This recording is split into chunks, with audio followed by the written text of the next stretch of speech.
auditeurs qui nous écoutent ce matin, je vais décrire ce que j'ai à la main.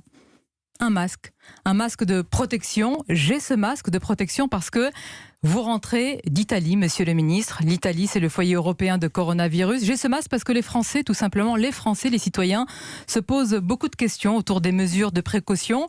J'ai ce masque parce qu'à Naples, il y a eu 3 cas hier confirmés de coronavirus. Est-ce que ce masque, vous, moi, est-ce que vous devez le porter? Est-ce qu'on doit le porter, sachant que dans ce studio, vous êtes face à moi, à portée de main, et que vous revenez d'Italie? Sans inquiéter, mais pour rassurer, quelles mesures de précaution? D'abord, il y a plusieurs choses dans ce que vous avez dit, parce que si on écoute bien ce qu'a dit le ministre de la Santé ou le directeur général de la Santé, le masque n'est pas l'arme à tout faire, l'outil à tout faire. Si vous voulez, il est très important de rappeler que le sujet majeur, c'est de se laver les mains et que c'est par le contact, par les mains, que cela se transmet le plus. Et que le masque est utile dans certaines circonstances, mais que ça ne sert à rien de le voir comme étant un outil absolu.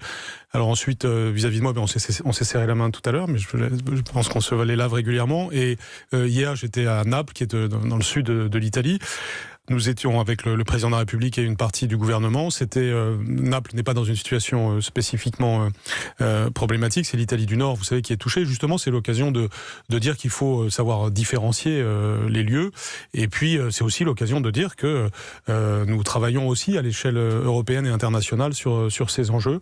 Et ça a fait partie, évidemment, des échanges. Il faut être évidemment solidaire avec les Italiens. Et c'est le sens de la visite hier du président avec de nombreux ministres. Mais rien ne garantit que vous n'êtes pas contaminé. C'est vrai, le président de Lombardie s'est mis en quarantaine, le vice-ministre de la Santé iranien est contaminé.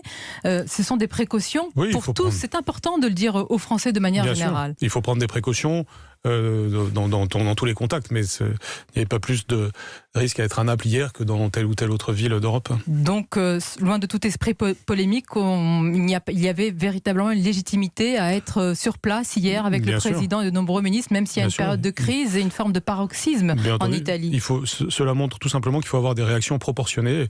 C'est pour cette raison aussi que le président de la République est allé le matin même dans un hôpital pour saluer les personnels et montrer que, bien entendu, on ne reste pas nous tous, toute la France chez soi, à attendre que ça passe. On a simplement des réactions rationnelles, de sang-froid et proportionnées.